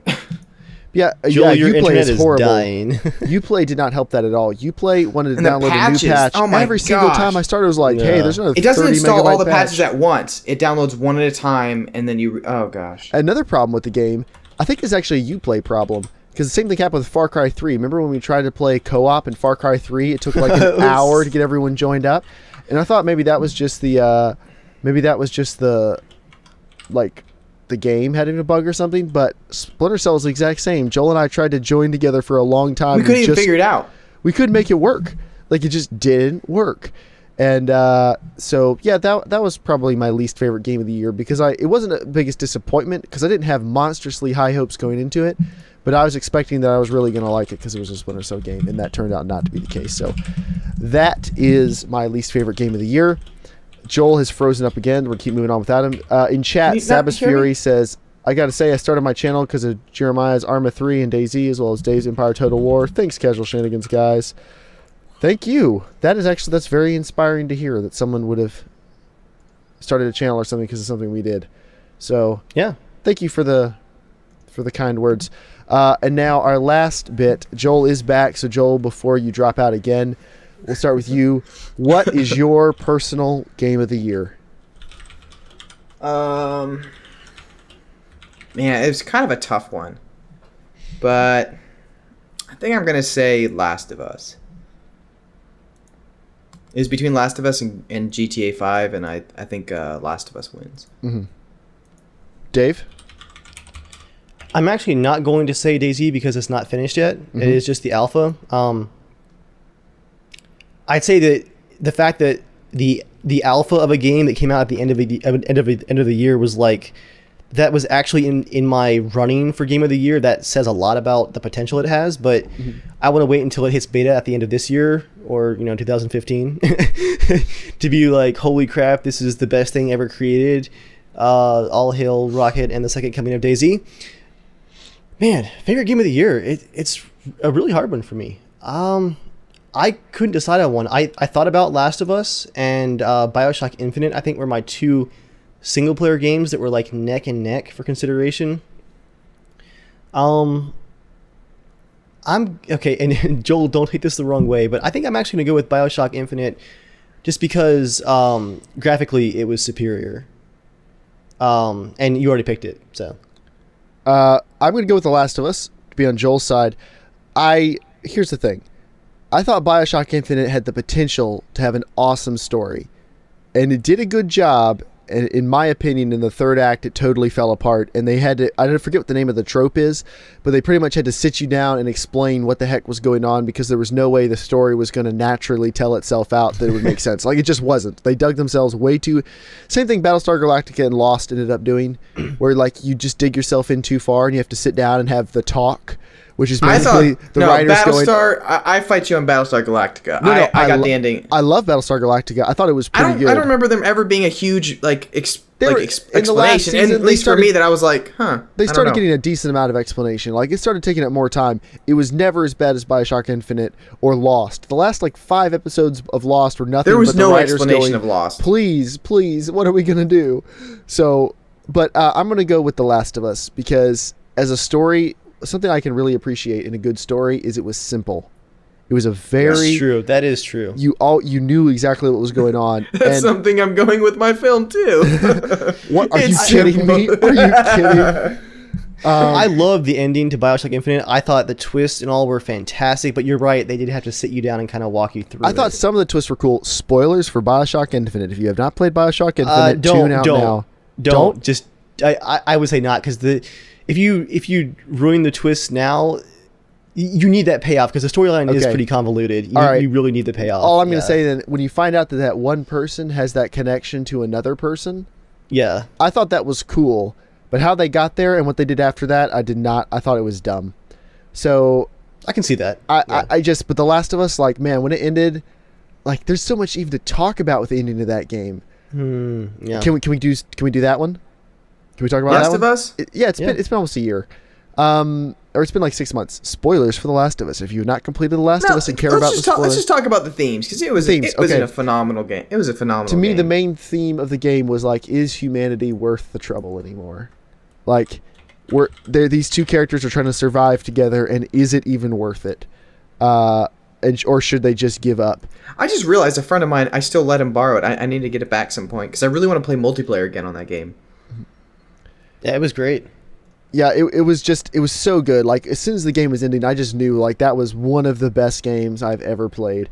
You know, the gameplay itself was good. Like, the gameplay wasn't mind-blowing. The art direction was fantastic. The acting was fantastic. The voice, the sound design, all of that was fantastic. The story was fantastic. The gameplay was pretty good, which is enough to get it into my personal game of the year. I would say Bioshock Infinite had better gameplay, but gameplay wasn't, for me, the story in The Last of Us was so good that the gameplay didn't have to be incredible. I'm actually going to revise what I said a little bit. Like, the artist's work in Last of Us was incredible. Don't get me wrong. Like, visually, the design was so consistent, and the world they created looked awesome. On the PS3 too. Yeah, I mean, I spent a bunch of Joel's points on his PS3, like unlocking concept art to go through, because it was so awesome. It just made me sad to see, like, the aliasing and the pop-in and the low-res textures. I'm like, it already looks so good. Like, I want to see everything. And guys, Yeah, Don't while worry, we're talking, there'll be a Last of Us 2. while we're talking, put yeah, your personal game of the year in chat so we can talk about them too. Joel, a quick aside here. I'm not even kidding you. Someone just posted a comment on that Arma 3 video I posted today going, Rome 2 Total War? Question mark, question mark, question mark, question mark. I'm not even kidding, like 2 minutes ago. AZN132 says, speaking of The Last of Us, are you going to play the DLC for it coming out around February? Joel, are you going to play the DLC? Heck yes. Heck yes. I Yeah, would say what? yes, but my PS3 no longer works because I tried to mail it to Chris so he could use it, and the post office destroyed it. So I think Last of Us had the best multiplayer of 2013. it was fun. I enjoyed it. We played it together for a little bit. I think I DayZ know. had the best multiplayer of 2013, but The Last of Us was kind of cool modes. I appreciated it. They didn't just try to throw in a deathmatch. Well, mode. I'll say competitive multiplayer. Oh, competitive multiplayer. Yep. I would say It so. worked so well for that game. Really, really well. Kanan348 says his favorite game of 2013 was Metro Last Light. He says, amazing game. Bioshock has a lot of hype around it, but under all of its art and graphics and good plot, it's a bad shooter. It's not the best shooter. I'll give you that. Like, the shooting mechanics aren't that great, but you do get, like, you get all the special abilities and everything like that. Like, it's fun. Like, Half-Life 2 isn't really an amazing shooter, but all the mechanics together make it a ton of fun. So for me, like, that's good enough. But Well, what would you call an amazing shooter? well, I mean, a competitive first-person shooter, like Battlefield 3, I'd say is an amazing shooter. Modern Warfare, the first one, is an amazing shooter. Like, the mechanics are just solid. Counter-Strike, amazing shooter. Except Half-Life has the same mechanics as... But it's been tuned for Counter-Strike, though. It's much faster and everything. Yeah, those are, like, amazing shooters. But Bioshock is not first and foremost a shooter. No, It's a story Bioshock. game that has, Honestly, I hated the shooting in Bioshock Infinite so much. Yeah, it's not primarily a are shooter. you guys gonna play the DLC for it? Because I'm actually halfway through the. I probably Burial Under not. the Sea. I might wait. Dude, it's really good. It is. really good. I'm Yes. probably gonna wait until I can I'll get during like a sale. season's pass for $5 or something. Like, because I've Yeah, got so but much else definitely to play play. I'm not in a But- big hurry. The mechanics in it are, gosh, a zillion times better than Infinite. Like, shooting feels like you need to like actually fight to survive. Where the last game's just like you had a zillion bullets, you never needed to use money, you never needed collected money, you don't need to collect crap. And yet I did. I know. There was no need for it. There was absolutely no motivation to collect any of that crap. Like, I never upgraded any of my magic abilities in the game because there's just no need to. You just run around and hide behind things and run around, shoot things. I hated the combat in the game. Ultra Grunt says his favorite game of the year was either Payday 2 or Far Cry 3 Blood Dragon. I still want to get Payday 2. Blood Dragon's so good. I'm waiting until it hits the magical $5 mark. And Blood Dragon, I got it with my last AMD card. It gave me that in the bundle. So I haven't played it yet, but I have installed it on Uplay. I'm just kind of gearing myself up to go into Uplay. I don't want to. But yeah. Black Flag uses Uplay and it makes me sad. Yeah. But I did get invited into the Steam Steam home streaming beta. I was getting some authentication errors tonight. What on earth are you doing, Dave? I'm so hungry. I did get invited into that beta today, so I'm going to hopefully be making a video showing that off soon because that's a really cool concept. So I don't know if I'll be playing anything in Uplay anytime soon. But yeah, I mean, that was a lot of good games came out this year. I don't know. I feel like it's the same thing every year. But this is a really great year for gaming. My backlog has only gotten worse. It's pretty bad right now. Like, I sent Dave an article today. It was a really interesting article. We don't have to go all the way into it. Maybe next podcast. But it was talking about prices for games and how PC gaming is the cheapest way to game, bar none. No, well, it was actually vice versa. It was actually a huge article opposite of that. Because you guys just spend so much, but you don't play almost all of the games. It was really interesting, but it was also like devaluing games now. It was a really interesting article, though. I spend less than $100 a year on games. That's true, but do you play all of them? I'm working on it. I'm working on playing them all right now. Yeah, I mean, I'm doing my best. Like it's homework or something. It's just wrong. It is different from like console games. You don't really go out and physically purchase games you probably don't end up playing. But you can still now do the same thing James does, where he has like tons and tons of PSN games and stuff that he's not going to play. You can do the same thing any of them. The thing is, the sales are so cheap that logic goes out the window. Yep. But yeah, I mean, I don't know. I'm working on playing like all the main games I want to play. I'm playing, and then I've got tons and tons of indie games that I just kind of work through when the mood strikes me. There was a huge poll. I think it was 15,000 people. I think something ridiculous like that. That only 30% of people who buy all these games play them. That makes sense. On Steam sales. Well, and even the people who play them, if you look at stats when people do surveys, most people don't finish games. I know, barely get close. Which I'm doing. Like, I give a game about 2 hours. If I'm not interested 2 hours in, I drop it. Unless the hype about There's the game... too many good games to do that to yourself. Exactly. To force like, yourself to to play, be honest, I'm a pretty busy dude. About to get a little bit less busy. But I'm a pretty busy guy. I've got this channel, which, let's be honest, I'm not really making a living off of at this moment. And then I have a side business, and then I have my day job. And I'm working on turning my side business into my day job. So when I have a couple hours to game, usually I'm gaming with you guys. So it's not very often that I'm like, hey, I'm going to bust this little indie game out. Like if I get into it, I've quit games 10 minutes in before. If I figure out the mechanics just aren't doing it for me. Like it's mostly indie games. Once I figure out like what their angle is, what the deal is with this game, if it's not doing it for me, I'll stop playing it. Just because like I got it for a dime or something. I got it in a Humble Bundle that I paid $2 for along with 6 other games. It's not a big deal if I don't play it.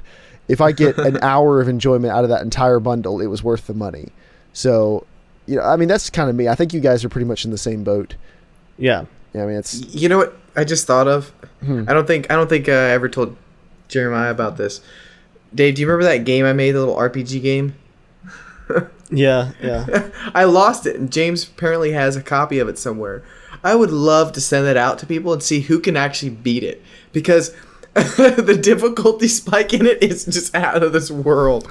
Like, it goes from it starts from like level 1 people, and then like the very next area is like level 40 people. So you have to just level up for like an insane amount of hours. It is the most foul, to the grind. Sarcastic written game ever. It's called Tales of the Money Sword. Money Sword. Yeah, I made it for James as a present for his birthday, and it's the most foul, sarcastic thing, because we're always just horribly sarcastic to each other. But That would be funny. I'm curious if anyone would be interested in even. See if you can trying get it I would love on to- Steam Early Access, which seems to be the dumping the thing. ground for garbage. Oh, actually, I want to follow. Can I have one more gaming disappointment this year? Yeah, hit us. And this can probably be an entire podcast, but we're just going to spend a couple minutes on it because really we're about hitting the end of our time here. I mean, time is, we can go as long as we want to, but our normal amount of time that we normally are on. I'm hungry. One of my biggest disappointments this year was people releasing games that weren't anywhere close to being done. It's getting much, much worse. I think Steam Early Access is making it even worse. There are games like DayZ, which we always knew was going to be an alpha, but there are plenty of games now that barely hit the alpha stage, and then they just crap them out onto Steam. And then you've got major AAA releases. Like most of the major AAA releases this year were broken when they came out. And that used to not be acceptable. Like, it used to be, once you got a game, you wouldn't get patches. If there were patches for the game, you'd have to go search them and find them. Like, find them out and download them off Gamers Hell or somewhere. And you could still play the game without the patch. The patches are mostly balancing and small adjustments and stuff. But the games are so broken these days. And it's the same thing with software. Major software companies are releasing broken software and then just patching it. And that, when I'm a working professional, quote unquote, that is not acceptable for me to pay to upgrade the latest version of software and have it work worse than the one I just moved from. Like, I need it to work correctly. Like InDesign, I'm on the Adobe Creative Cloud, for anyone who knows what that is, and I'm using old versions of InDesign and Photoshop because InDesign CC won't, if you load custom fonts into it, it crashes. Wow. So if you want to be a designer who uses the Windows standard fonts, you're in luck. If you ever use custom fonts, then you are up a creek. So, but that's all right. So what was broken this year? Battlefield 4 was broken. SimCity was broken. Call of Duty had issues. What other big game releases were there? Everything that was multiplayer had issues. GTA 5, not single player, but multiplayer. I mean, every major game had huge problems, and it's just ridiculous. Even Red Orchestra 2, Rising Storm, had a great launch for Rising Storm, but that comes after the year before that, a really, really rough launch for the base game. Like, they got it really right in the expansion. Right, Rising Storm, that's really just a polish of Red Orchestra 2 plus extra content. Yeah, it was an expansion pack and like a gigantic patch, basically. Yeah, and that's just not, which is what Battlefield 2 used to do back in the day. But it's so frustrating. Oh, disappointments. How did I miss this one? Okay. Rome 2. Wait, I thought you were enjoying Rome 2. I actually hadn't played it since Joel and I played it in October. I stopped playing it until patches came out. Performance was awful. AI was absolutely horrific. Your units would get stuck everywhere. The combat was terrible. I was getting 12 frames per second on the campaign map. Every game in the pipeline right now but could be delayed for 1 year, and I would not care. And you know what the other part of the problem is? As broken as Rome 2 was, their first big chunk of DLC released 2 weeks ago, along with another big patch. Hey, it sounds like something Battlefield did. Game's broken? Have China Rising. China Rising's broken. Okay.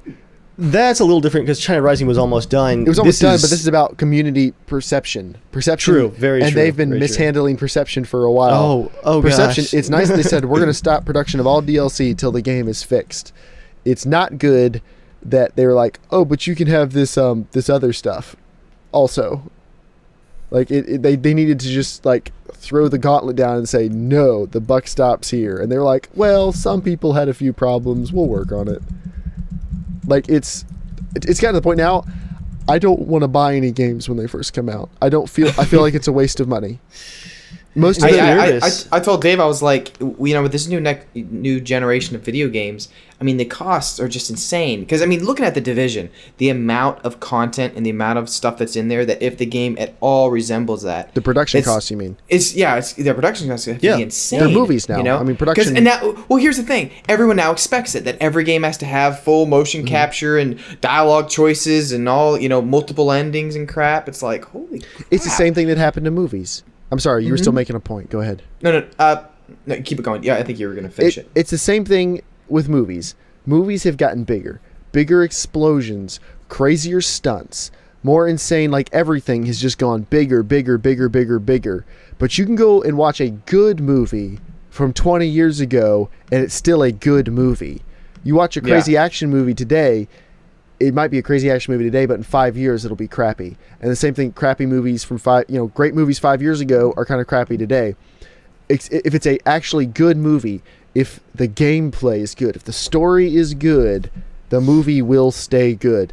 Die Hard is a good movie still. Die Hard holds up. So good. Die Hard 5 was terrible, and every single stunt is bigger and crazier and everything else, but the movie isn't as good. So games are going bigger, better fidelity, more polygons, better textures, better lighting engines, the fanciest technology, everything, but they aren't, like, the concept isn't even as good as FTL, which runs at 1200 frames per second on my computer, and it looks like it was designed by like 4 people.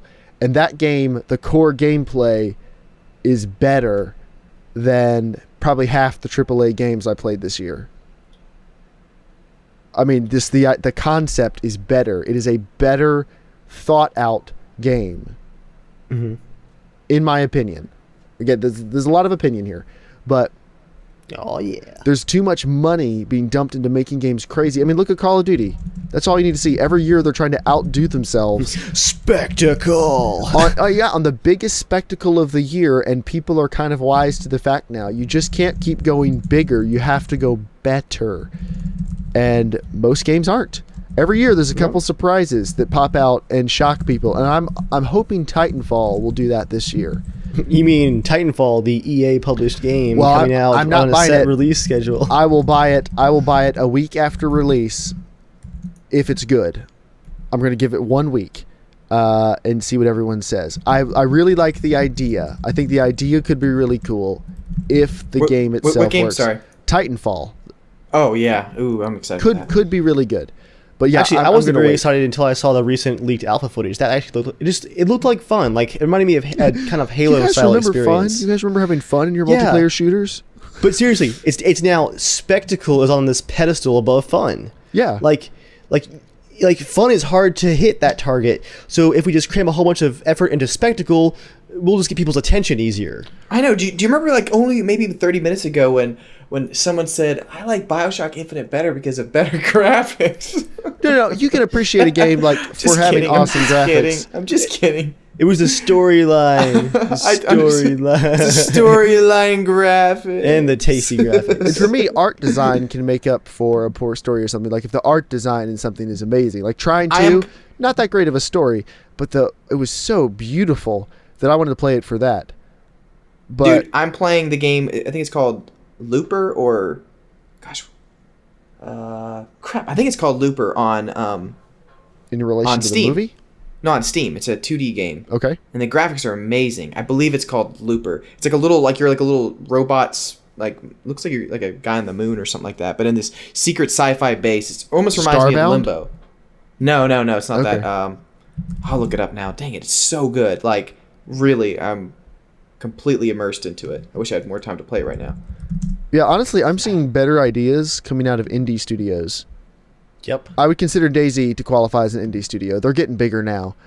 But, I mean, it was definitely an indie game, an indie mod when it came out. And then games Sorry, it's called The Swapper. The Swapper. Oh, I've heard of The Swapper. Okay. Really freaking good. But you have games like DayZ, FTL, Rust, Kerbal Space Program, which I have not played, but I really want to. Project Zomboid. Let me see. I'm just going down my list of things I've been playing this past year. I mean, there's a bunch that are just Mountain Blade, all the Mountain Blade games.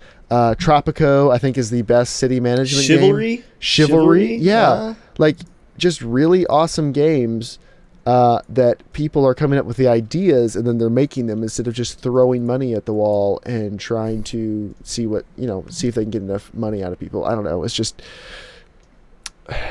I'm disappointed in a lot of things in the gaming industry right now. A lot of things really frustrate me. And I don't know if we'll see, like... I don't know. I don't know if we'll see any big improvements in 2014. Something in me says no, because we're going to see a lot of Half-Life 3. we're going to see a lot and of games Fallout for new 4. consoles. I want the Division so bad, man. I was telling Joel, it's actually my nightmare that at the end of this year, like right around November and December, DayZ hits beta, Fallout 4 comes out, and Half-Life 3 is released. I would die. Well, no, that's an easy Yeah. choice to make. You play Half-Life 3 first because your Lord and Master Gaben is watching you. He will turn your computer off and be like, only allow you to do that. I will say, the only thing that will keep me from playing Half-Life 3 the moment it's released is if I have a wedding scheduled on that day. Will you cry? I'd like to know. Will you cry? Just like a little bit. A single tear even. I don't know. Honestly, once I get into the swing of it on the day of a wedding, I don't think about anything else. Like my Same house, here. my house could be burning down, and I'm like, that's great, but I got stuff I got to do right now. So, if I didn't know about it, I'd be fine. If I heard about it, I'd be like, oh, okay. If like, Oh, okay. So if it comes out and you're working, I'll be sure to text you then. yeah, be sure to text me. That's the next. It's happening. Save it for that. Okay. Okay. All right. I got it. All right. I got it. Don't use that lightly. I don't. But now, the use of Ron Paul gifts is very, very serious. now I don't. Do we want to do a predictions podcast in the future where we predict what do we think is going to happen in 2014 for games? Make any predictions about game releases or anything in particular? It was fun for E3 to predict stuff. All right. Do you want to do that now or wait until a future podcast so you have more time to collect your thoughts? I want dinner, so Okay, no. cool. Dave, you can head out, and me and Jeremiah will No. wrap Next it week. up. Next week. We'll do it next Did you week. just ask for some alone time, Joel? Next week Some we will. broadcast. We'll plan on doing predictions for 2014, even though it'll be almost February at that point. Yep. But Is my camera falling? My camera's falling. to any of you who have posted, there have been a couple of comments we've gotten tonight of people who would like to play stuff with us. The reason we don't play with you guys more is not because we don't want to. It's because, honestly, we kind of suck at setting stuff like that up. We have really enjoyed when we have played with people in the past. We're working on an idea for DayZ. Honestly, our idea was pretty solid until they changed the spawn locations of everything. And then it was like, oh, well, that's not that great of an idea anymore. So as soon It's as we actually get that also nailed down, really hard to schedule this size, even just our group of people to all Yeah, meet up at the yeah, same time. just Like we're even all just playing DayZ. working it's just- professionals, like we are not, none of us are guys who just come home from work and are like, all right, I want to chill this evening. Like that, none of us are like that. So it's kind of hard to do, but we are working on Totally something. not. And then we're working on getting better at Twitch streaming too, so at least you guys can come hang out with us like in stream and stuff. But there needs to be a really solid multiplayer game that comes out and works correctly. Important asterisk. And then it's easier for people to hop in and out. Like if I've been thinking about getting back into Counter-Strike Go, and like if that happens, I'll be sure to post servers and stuff so people can hop in. Quick drop in, drop out games with DayZ. Dude, It's hard. let me know. I'll play that with you. Okay. And Arma. Actually, honestly, I wish it was cheaper, but I kind of really want to play Payday 2. I do too. I don't know. I really want Sometimes to play it. I miss just jumping into a game quickly and playing, and then Hey. I go, oh yeah, let me just get on my console and I'll play Halo. And I As a can do reminder, that quick, guys, but- you all have Insurgency keys. which did just and- hit beta. I've played Insurgency with you. No, you haven't. I played it for an hour by myself. No one else ever played with me. You guys all have Oh, keys. I played it for an hour by myself then. Maybe you weren't on Yeah. that night. I have a bunch of footage I just threw away of Insurgency. Skinner Barkley was saying that it is much improved, and I was impressed with even just my first hour last year. So Joel, you've got a key for it. It's like Counter-Strike, but with aiming down sights and like kind of the armor level of damage. It's a lot of fun. It's Man, I'm getting sick of aiming down sights. Honestly, Really? I am actually. I am. Like I don't know. Like I miss like the really good fast like shooter games. Well, then always looking Counter-Strike down is the waiting sight. for you. I'll go ahead and I guess I reinstall- like moving quick while I'm still shooting instead of you're always moving slow when you aim down the sights. That I makes don't know. sense. I miss this. Like I don't know. Halo has a really good mix of that. for me, it's a huge disconnect when there's no aiming down sights. It just feels weird to me. I remember when I used to play Says Dave who hides James in Bond bushes in games on the Daisy for GameCube. forever. I used to play James Bond games in the GameCube, and those were like my first shooters, and they Yeah. were one-stick shooters. So when I first got a Medal of Honor game, I was Yeah. like, "What's this dual-stick craziness? This is Oh yeah. how am I supposed to play this? Do they know this is a Dude, terrible layout?" Goldeneye, man. Goldeneye. Yeah, single stick. Single stick. Yeah, I remember the day I found out that you could use the little C buttons, the yellow buttons, to strafe. Mm-hmm. I didn't know about that. So it'd always just be going forward, you turn left, then you go this way. I was like, strafing? But then you play the PC, you're like, it all just works. Dude, the first time I played Half-Life 1, I was just like, oh my gosh, the load came down. You mean Gaben? My bad. All right, guys, we're going to wrap this thing up. Does anyone have anything else they want to throw in there before we let Dave go and get some food? Can I say our end tagline, please? All right. When you're done. Oh, okay. Oh, you want to Yeah, do the tagline? I do. I want to do the tagline. Arpad, I I will answer your glare at question. you. Have fun doing some Far Cry 3 multiplayer meetups if it wasn't for Uplay. If you can come up with some way that Uplay isn't going to totally screw us out of the first hour of playtime, I'm in, because I enjoyed it.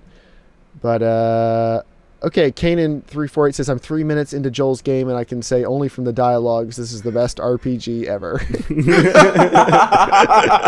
But, all right, guys, you can follow Don't us think any less of me because on of it. Twitter at Casual Shenanigans, at JERMgaming, at Evil Viking on YouTube. You know us on YouTube, Casual Shenanigans Gaming, well as on both of our channels. And I'm JERMgaming. Then we have Evil Viking 13. If you want to be a part of the podcast, write into casualshenanigans@gmail.com. I'm JERMgaming. I will see you next week. Stay casual. Okay, I'm alright with that. That's. See you guys. See ya.